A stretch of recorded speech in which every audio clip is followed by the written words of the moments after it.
या कह सकते हैं एक बहुत ही अंडररेटेड क्वेश्चन लिया है। मतलब मेरे हिसाब से क्वेश्चन बहुत इंपॉर्टेंट है, लेकिन ये बोर्ड में और बहुत सारे बुक्स में मिलता ही नहीं है। मुझे मिल गया, चलिए आपको करके दिखाता हूं।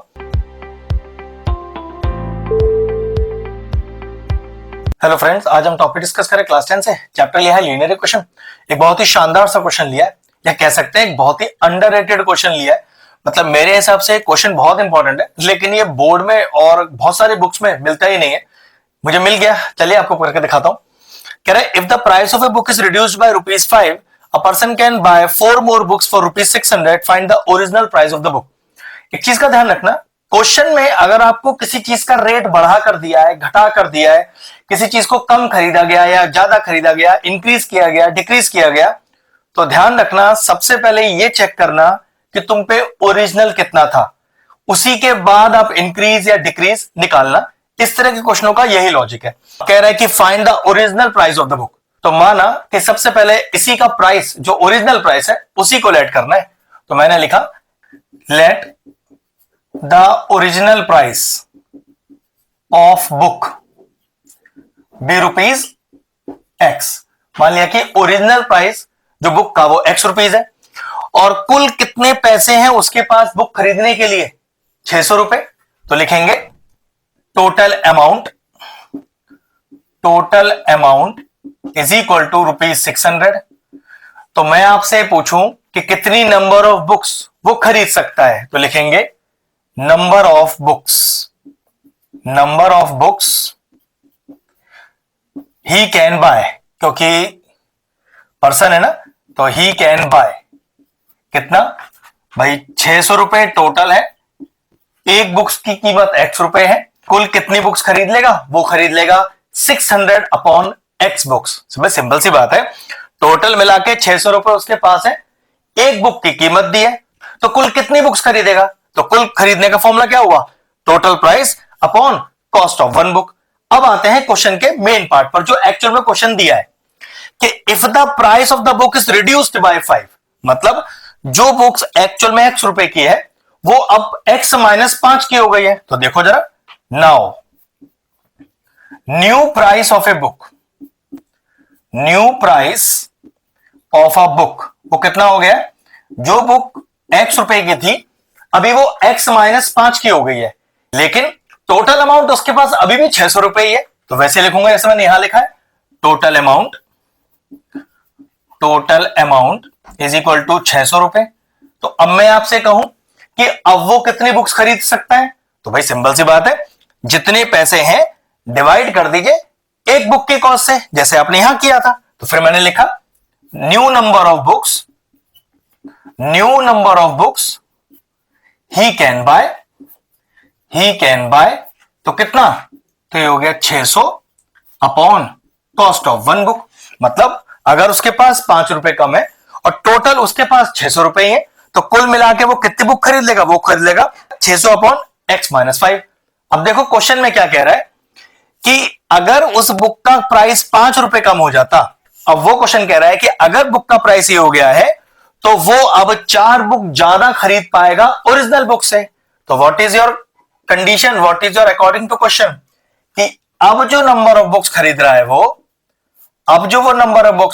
है वो 4 बुक्स ज्यादा है किससे, जो वो पहले खरीद पा रहा था, दैट इज 600 अपॉन X। ये है इस क्वेश्चन का कंसेप्ट।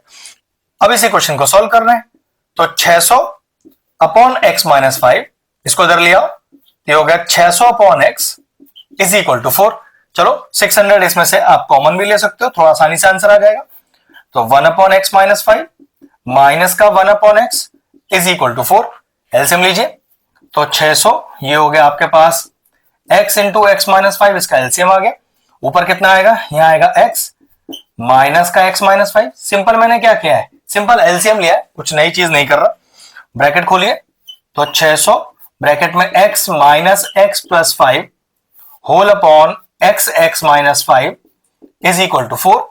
X कैंसिल हो गया। नेक्स्ट स्टेप कितना आया, तो आया 600 into 5 is equal to 4, bracket में X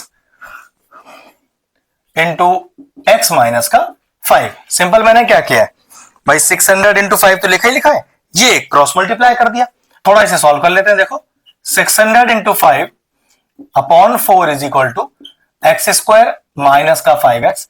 या कैंसिल आउट करो, 2 2 4, यहां आ गया 300, एक बार और कैंसिल आउट हो जाएगा, यहां आ गया 150, 15 5 75, तो 750 is equal to X square minus का 5x। पूरी क्वेश्चन एक तरफ ले जाओ, तो ये हो गया एक्स स्क्वायर माइनस का 5x माइनस का 750 इज इक्वल टू 0। अब यहां से क्या कर सकते हैं, चाहो तो स्प्लिटिंग द मिडिल टर्म कर दो, चाहो तो क्वाड्रेटिक फॉर्मूला लगा दो। क्योंकि वहां 750 है तो हो सकता है स्प्लिट करना आपको थोड़ा मुश्किल लगे, तो मैं भी क्या करता हूं, मैं इसमें क्वाड्रेटिक फॉर्मूला लगाता हूं। तो उसके लिए सबसे पहले जनरल इक्वेशन लिखें इसकी। तो क्वाड्रेटिक इक्वेशन की जनरल फॉर्म क्या होती है, A X square plus B X plus C equal to 0। यहां से एबीसी का वैल्यू बताइए। ए हो गया 1, बी हो गया -5 और सी हो गया माइनस का 750। भाई एक्स स्क्वायर का कोफिशिएंट ए, एक्स स्क्वायर का कोफिशिएंट 1, एक्स का कोफिशिएंट -5, एक्स का कोफिशिएंट बी, बी का वैल्यू -5 हो गया।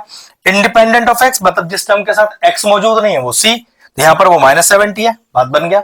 अब फॉर्मूला क्या है अपने पास, x is equal to minus B plus minus under root of B square minus 4ac upon 2a। चलिए वैल्यू डालते हैं। तो x is equal to minus का b, तो minus of -5 under root of B square है फिर -5, तो -5 का स्क्वायर माइनस 4 इंटू a और इंटू सी है माइनस का 750 होल अपॉन 2a। ये लीजिए, तो x is equal to minus minus plus हो गया, plus minus under root of, ये हो गया 25 माइनस माइनस प्लस हो गया। अब ये हो गया आपके पास 0 एक पीछे लगा हुआ है, फिर 5 4 द 20, चलिए 2 कैरी हो गया, 7 4 द 28, 28 29 और 30 होल अपॉन 2, ये हो गया 3025। तो x is equal to 5 plus minus under root of 3025 whole upon का 2। अब 3025 के फैक्टर्स निकाल लीजिए जिससे कि आपको उसका स्क्वायर रूट पता चल जाए। तो चलो 3025 के फैक्टर निकालते हैं। तो ये आपके पास हो गया 5 से करते हैं, 5 6 30, 0, 5 5 25, तो 5 1 5, 5 2 10, 5 1 5। अब ये हो गया 11 11 121। तो कितना बात बना देखो, तो x is equal to 5 plus minus under root of 5 into 5 11 into 11 whole upon में 2। अब स्क्वायर रूट खोलने का तरीका क्या है कि जिसका पेयर बनता हो वो रूट से बाहर आ जाएगा सिंगल टाइम और रूट भी चला जाएगा। तो नेक्स्ट स्टेप क्या हो गया, x is equal to 5 plus minus एक 5 और एक 11, तो 11 5 55 होल अपॉन में 2। तो सबसे पहले केस 1 सॉल्व करेंगे जिसमें पॉजिटिव वैल्यू लेंगे, फिर केस 2 सॉल्व करेंगे जिसमें बीच का नेगेटिव साइन लेंगे। तो x is equal to 5 plus 55 upon 2, तो ये हो गया आपके पास 60 upon 2 that is equal to 30। तो what is the original cost of the book from the first case, 30 रुपए आ गया। चलिए सेकंड केस लेते हैं। तो x is equal to 5 minus 55 upon 2, ये कितना आ गया, x is equal to minus का 50 upon 2 that is equal to minus का 25। अब cost of the book negative तो हो नहीं सकती, तो कंफर्म है कि जो केस 2 है उसे आपको निग्लेक्ट ही करना पड़ेगा। तो what is the final answer, तो what is the original cost of the book, जो हमने लेट की थी x, उस x का वैल्यू 30 आ गया। तो therefore the original cost of the book is ₹30। एक शानदार सा क्वेश्चन था। मैंने आपको शुरू में भी कहा था कि बोर्ड एग्जाम में इस तरह के क्वेश्चन बहुत ज्यादा आए नहीं है, लेकिन लीनियर इक्वेशन के सिलेबस का ही पार्ट है। अच्छे से इस क्वेश्चन की प्रैक्टिस कीजिएगा।